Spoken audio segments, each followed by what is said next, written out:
Alright, well, this week is kind of a dead week. So we're doing something fun. We're trying it up, but in Pauper. And I haven't played Pauper in a couple years, so this should be pretty fun. I am roughly familiar with what sort of decks people are playing, but as far as like the intricacies and like certain card choices and stuff, like I don't know a ton. So Michael Majors just 5-0'd a league, and he was singing the praises of this deck and saying that it was like the best deck, and it was so good, and blah blah blah. And I compared it to some other lists, and kind of like changed some stuff on my own. Not much, and then like some stuff that Majors himself recommended. So the difference between this and most of the other lists out there is that most of the other lists have things like Chromatic Sphere in addition to Chromatic Star, more Fangren Hunters, and Ulamog's Crusher. And Crusher seems like a card that you don't really need a ton of. Like you don't. I don't think you really need like a big card to close the game. I could certainly be wrong about that, but this deck is definitely very light on actual win conditions. The other decks also play more Ancient Stirrings, which Majors just said was really bad, but I didn't know what to play instead of the last copy of this. So it could be another removal spell, but then we seem kind of like removal heavy. I don't like that. Seems like a good thing in this format, honestly, because there are a lot of creature decks. But yeah, that's about it. I don't know. It's basically just like Tron up. Use removal spells to keep them kind of under control. There are things like Delver and Goblins and whatnot. And some like Boggle decks. So we have Chainer's Edict. And then draw some cards. Seagate Oracle, Muldrifter are all pretty nice. And then win the game with Fangren Marauder or Rolling Thunder.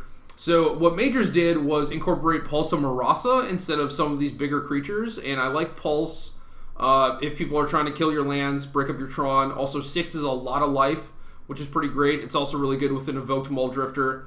The other decks have the full amount of Haunted Fengraphs, which I kind of like, but Majors has solidified his mana base by playing things like Swiftwater Cliffs, which, is kind of mopey, but will likely do the trick. And then to kind of combo with the Pulse of Marasa, he also has a Mnemonic Wall, which is kind of whatever. I don't know. Majors had Spreading Seas in his sideboard instead of Earth Rift. He said those are really bad and that he didn't want to buy Earth Rifts for 3 tickets, which I completely understand, but I bit the bullet. I paid 3.1 each for these or something, just some Odyssey common that's like completely unplayable everywhere else, but actually just ends up being really good in Pauper. Also, some Ancient Grudges. There are like some Affinity decks and some decks that have like some light artifact themed stuff going on. Electrickeries for probably the Goblin deck. If you're on the play, this could also be good against the Boggle deck. 4 Chainer's Edict, Lone Missionary. A lot of other people just have like Circle Protection Red, which is fine. If you Tron up and have Cop Red, they are pretty much dead. But Lone Missionary, I don't know. It could be better, it could be worse. It's certainly better early game when you're just like trying to develop. And you can just play this thing, maybe trade with something, maybe Pulse and Marasa it later, which is good for 10 life, which is a lot. And at that point, you should be pretty well solidified. But it seems like Cop Red just kind of like taxes your mana a little too much. Obviously, once you have Tron, then everything's probably fine. But until then, it seems kind of tough. So it's possible that it should be like 2 Missionaries, 1 Cop Red or something like that. But I don't even know like how bad that matchup is. And then some Dispels. People can play literal Counterspell in this format, so having something like that is pretty nice. Could just play Pyroblast. Those kind of have the Earth Rift problem where they're pretty expensive, but I don't know. There's also like a lot of other stuff that people could be doing with instants that Dispel might be good against. So that's about it. Tron deck. I think it's going to be pretty sweet.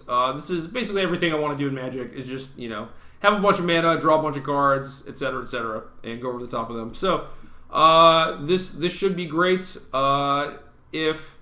I don't know, I guess next week is also another dead week, so maybe I find another Pauper deck or something. It's just so weird because normally I'd be doing Modern, but Modern is like in this also weird format where, Eldrazi is legal and will likely not be legal for very much longer, and I didn't really want to play a deck against a bunch of decks that are either Eldrazi decks or decks that are like geared to beat Eldrazi decks because that doesn't seem very helpful, so we looked at Pauper a little bit. So maybe next week, more Pauper. I don't know. We'll see. Let me know in the comments. But it should be fun.